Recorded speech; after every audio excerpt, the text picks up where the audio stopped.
मैं हूं प्रोफेसर रियाज बलोच। आज हम सीपीसी के लेक्चर्स के सीरीज़ के सिलसिले का तीसरा लेक्चर डिलीवर कर रहे हैं और उम्मीद करते हैं कि पिछले जो लेक्चर्स पेश किए गए हैं उन लेक्चर्स को आपने पसंद किया होगा। पहले जैसे मैं अर्ज़ कर चुका हूँ कि लेक्चर्स के हवाले से तमाम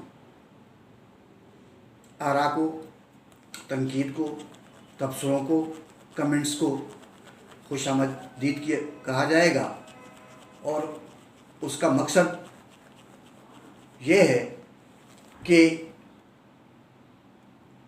क्वालिटी ऑफ एजुकेशन को बढ़ाने के लिए जो भी इक़दाम हो सकते हैं एकेडमिक लेवल पे उनको किया जाए।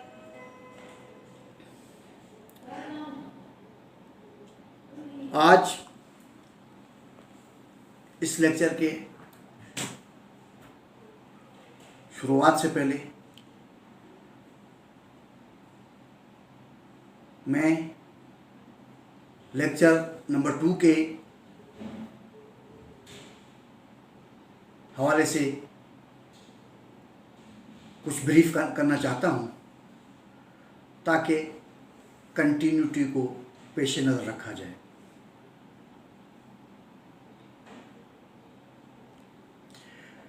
हमारा जो गुज़श्ता लेक्चर था वो संबंध से मुतालिक था कि एक कोर्ट जिस कोर्ट में सूट फाइल किया गया है उसको समन इशू करने के अख्तियारात किस तरह हैं, उसका प्रोसीजर क्या है और किस तरह के मुख्तलिफ तरीके हैं कमेंट्स को समन्स को जारी करने के। यहाँ पे एक सवाल पैदा होता है। सवाल ये पैदा होता है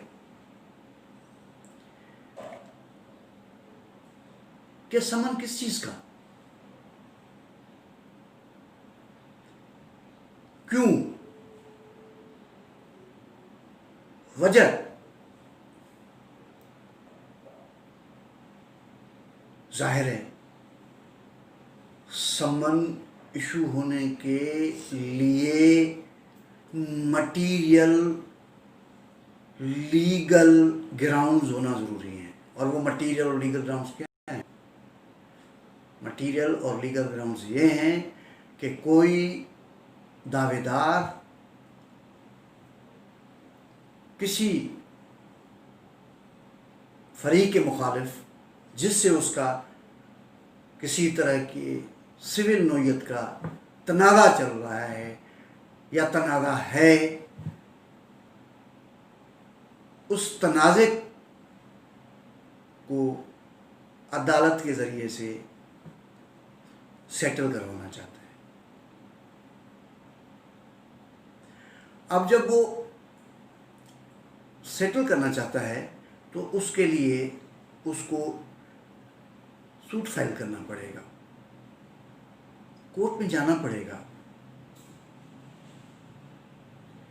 और उस सूट को फाइल करने के ज़ाहिर है कुछ शराइत हैं और वो शराइत सीपीसी के कानून में मौजूद हैं।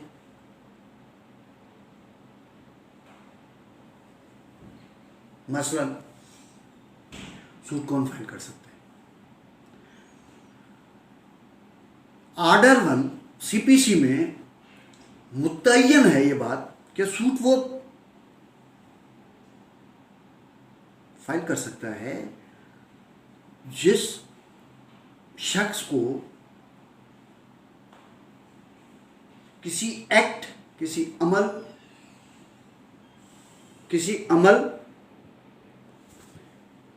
या किसी ट्रांजैक्शन के नतीजे में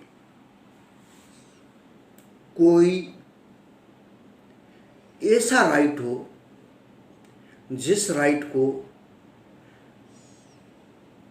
मुखालिफ फरीक डिनाई करता हो, उससे इनकार करता हो।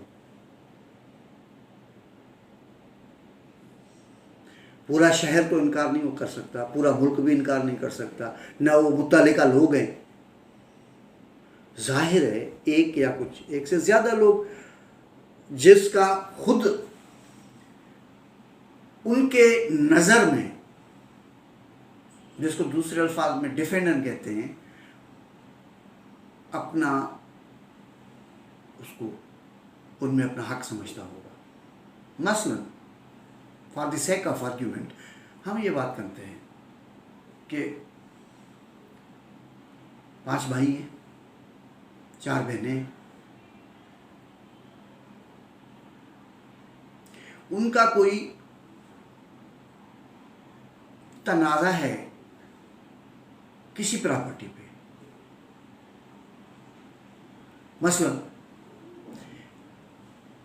4 भाई कहते हैं कि ये प्रॉपर्टी हमारे वालिद की थी,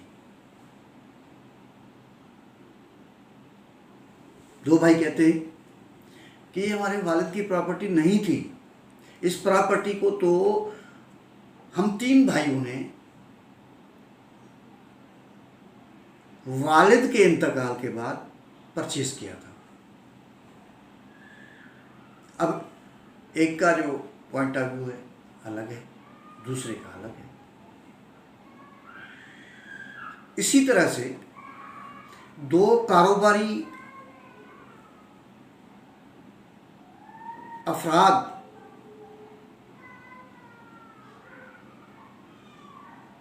के दरमियान एक डिस्प्यूट है, वो दोनों कारोबारी शराकतदार हैं, उनके अंदर एक डिस्प्यूट क्रिएट हुआ है। और डिस्प्यूट ये है कि वो जो एक फरीक है वो ये कहता है कि जनाब ये जो प्रॉपर्टी हमने परचेज की है उसमें मेरा 20% नहीं है, मेरा 80% है, 20% आपका है। एक तनाज़ा जन्म लेता है। अब इन तनाज़ात को, इस सिविल डिस्प्यूट को, इस प्रॉपर्टी के शेयर्स को, इस प्रॉपर्टी के राइट को तयन होना है। अब तयन होने के लिए ज़ाहिर है एक कोर्ट ऑफ लॉ है, उस कोर्ट ऑफ लॉ में आपने जाना है, लेकिन प्रॉपर कोर्ट ऑफ लॉ में जाना है जिस कोर्ट को इस मकसद के लिए इस्टेब्लिश किया गया है। आप जब कोर्ट में जाएंगे तो कानून के मुताबिक आपने सूट फाइल करना है, तो आपको वो सारी रिक्वायरमेंट्स पूरी करनी होंगी जो कि ऑर्डर 1 CPC में सराहत से दर्ज किया गया। मैं प्रोविजंस को, रूल्स को, सब रूल्स को, सेक्शंस को डेलिबरेटली अवॉइड करता हूँ इस लेक्चर में डिस्कस करने से। उसकी वजह यह है कि एक वकील के लिए, एक काउंसिल के लिए ये चीज़ ज़्यादा अहम है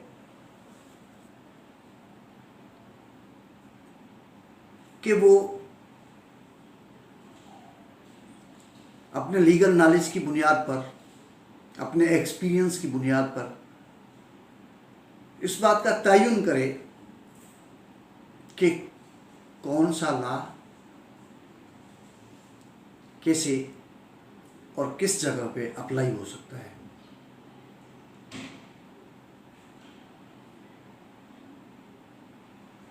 इसमें कंसेप्चुअल क्लियरेंस की जरूरत है, कंसेप्ट्स क्लियर होने चाहिए। इसलिए मैं आमतौर पे स्टीरियोटाइप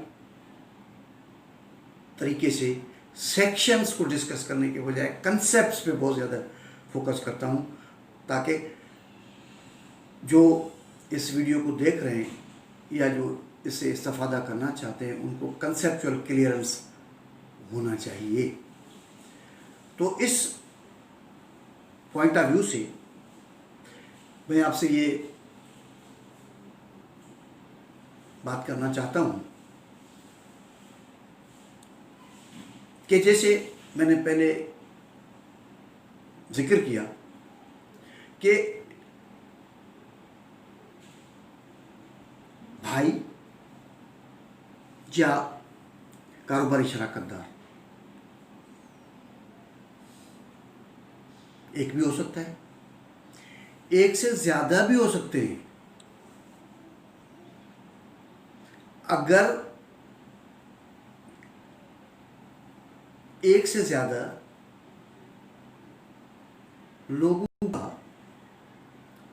एक से ज्यादा लोगों के खिलाफ कोई दावा मौजूद है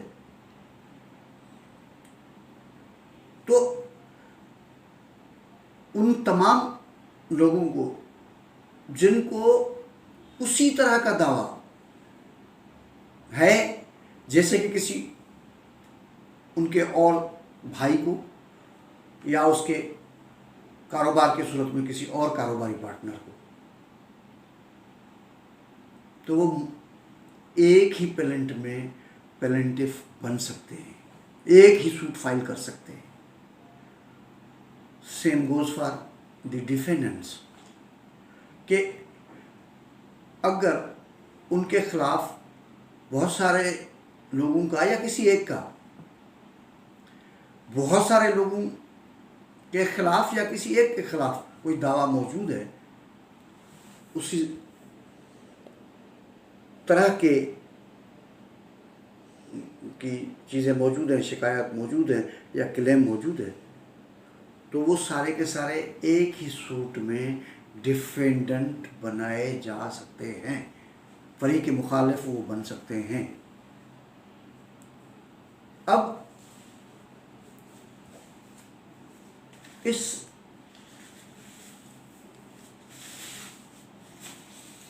सारी जो डिस्कशन है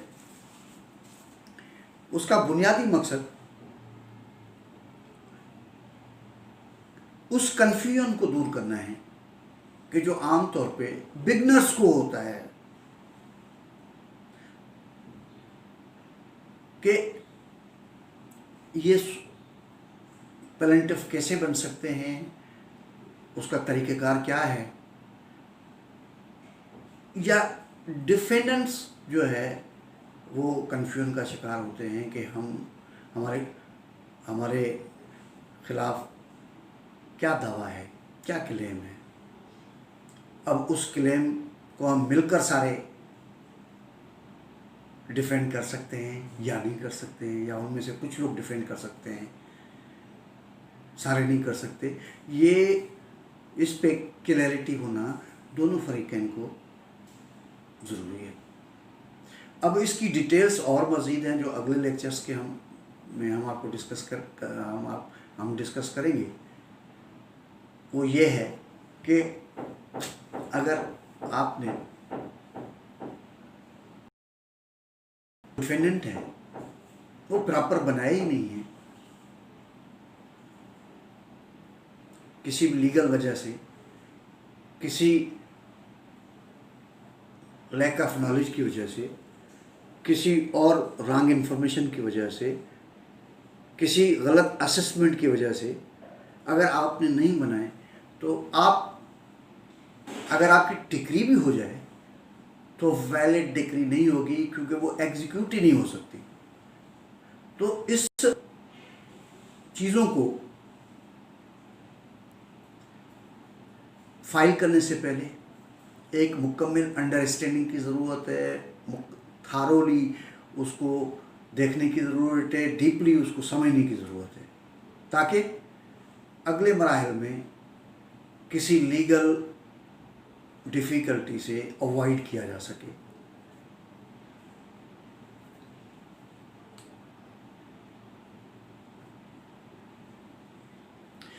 अब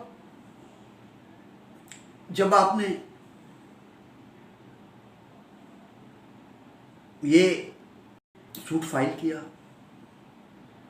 पहले वाले लेक्चर में हमने समन्स को डिस्कस किया था, वो अकॉर्डिंग टू लॉ सारा प्रोसेस कंप्लीट हुआ,